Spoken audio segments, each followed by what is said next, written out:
Hello and welcome to Freedom Watch, your daily dose of raw liberty online at foxnews.com/Freedom Watch. I'm Judge Andrew Napolitano here, defending freedom, defending your natural rights, and defending your right to have a government that stays within the confines of the Constitution. Everything the government runs is broke. Social Security is broke. Medicare is broke. Medicaid is broke. Amtrak is broke. The post office is broke. Now the same bureaucrats that have run the government into the ground want to run health care. And they also want us to believe that they can fix the economy and repair the damage done to the dollar by recklessly borrowing and ruthlessly printing money and by spending into the trillions. They forget that the government consumes wealth and only the free market can produce wealth. So it's no wonder Americans are fed up and protesting. The Tea Party movement is the single biggest anti-government movement since the radicals of the 1960s. And according to a new Politico Target Point poll, when asked, quote, who best exemplifies the goals of the Tea Party movement, respondents unanimously picked Sarah Palin and Congressman Ron Paul. Joining me now is John Tate, president of the Campaign for Liberty. John, it's a pleasure. Welcome back to Freedom Watch. Oh, thank you, Judge. Good to be back again. Any surprise that the Tea Party folks are enamored with the candor and small government and fidelity to the Constitution message of Congressman Ron Paul? To me, it's not a surprise at all. We've seen, since his 2008 run, we've seen the numbers for him go up and up consistently.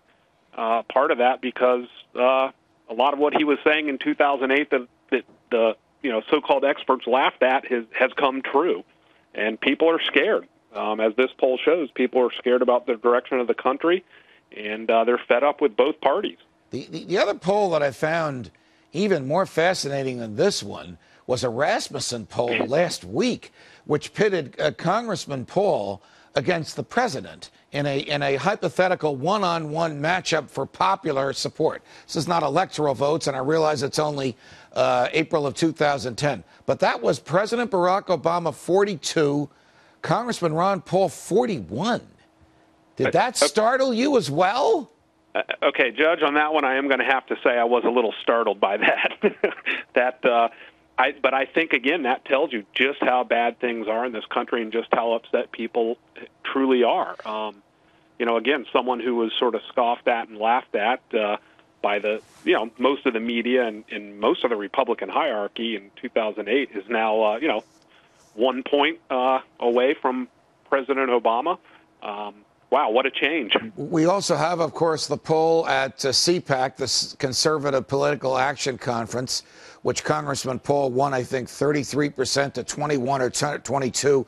Mitt Romney, who was the closest. We had the straw poll at the Southern Republican Leadership Conference, in which Congressman Paul was 1 vote behind Mitt Romney. They each had 24% of the vote. It was obviously a statistical dead heat. I'll tell you what this tells me, John. It tells me that the vast independents, people not associated with either party, are fed up with big government no matter who delivers it to them, whether it's a George W. Bush version of big government or a Barack Obama version of big government. The huge group of independents that frequently decide national and even state elections have said enough is enough. We're going to take a look at the small government, fidelity to the Constitution.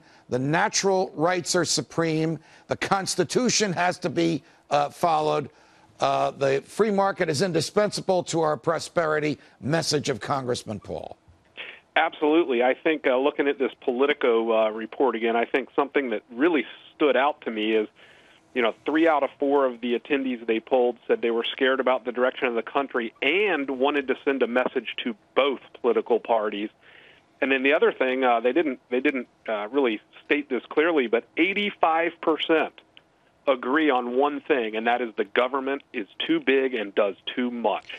And that was and is, I think, the overriding concern of most of Americans right now. You know, I realized we have a Democrat in the White House, and the Democrat is now pursuing nearly the identical foreign policy that his Republican predecessor did.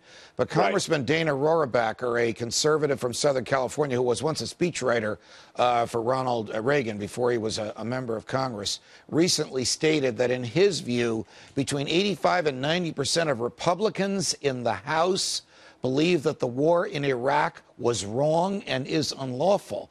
Now, how could there possibly have been such a transformation in people's thinking on something as profound and as expensive and as costly to human life as this war? Yeah, that's an amazing number.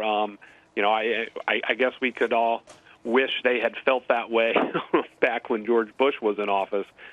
Things would have been different. But once again, I think people look at it, and, you know, it's been a number of years now. And, you know, I think one of the most telling things from the last presidential race was John McCain's comment. I don't remember the exact quote about, you know, being there 100 years. And I think people are starting to realize that it doesn't matter if we're there 5 years, 10 years, 100 years, or 500 years.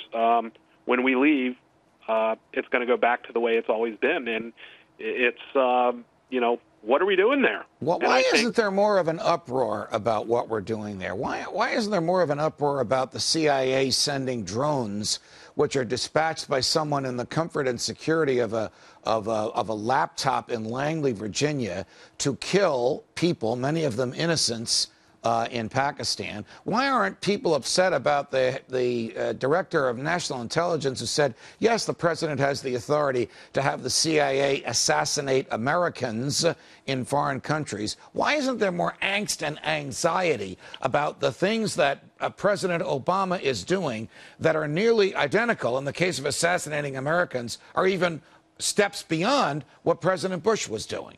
Right. Yeah, I think, in my opinion, there's a couple reasons for that. One is, of course, a whole segment of the people that were, you know, violent, you know, very actively opposed to what George Bush was doing. They're Obama supporters, and of course, they're not going to take on their president. Part of it is, I think, that there is a large segment of the population that they're concerned more about the economy right now. They're concerned about their jobs, their families. And part of it is, boy, I hate to say this, but, you know, I think a lot of times the American people tend to become desensitized to this kind of stuff. You know, it happens so often, so many times. I did find it amazing when I heard the story that Obama had authorized killing an American citizen. I was talk about startled. I mean, I have been ranting and raving about it here, but one would think that there'd be rantings and ravings, however you want to describe them, from all over the place, from people who believe in the primacy of the individual, from people who believe in the right to life, from people who believe in the Constitution, which treason is defined and guarantees you a trial and says that there have to be 2 eyewitnesses to the same act of treason. There is simply no authority whatsoever anywhere for the president to order Americans to be assassinated, no matter what they've done or are alleged to have done.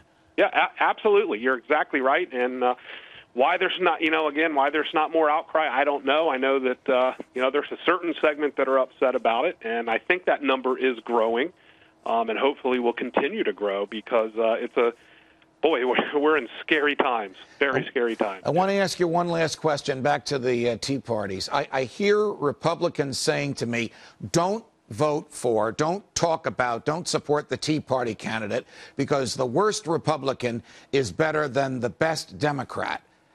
Do you buy that argument, or should we support Republicans like Rand Paul and Marco Rubio, who are willing to take on the big government Republican establishment? Speaking right now as an individual, I am personally supporting Rand Paul and people like Marco Rubio, and there's a congressional candidate in Ohio 18 named Ron Hood, people who are not only solid on the issues, but who will stand up and fight and take on both the Democrats and the Republicans. And I think that's what we need. And I think the fact that you see someone like Rand Paul, who in the most recent poll is up 15 points, you You know, these Republicans who are saying that, Judge, they still haven't gotten it. Right. They don't realize that there's a battle going on for the heart and soul of the Republican Party. And small government and fidelity to the Constitution, to the Declaration of Independence, to the free market is what will carry the day. John Tate from the Campaign for Liberty, thanks for joining us. Thank you, Judge.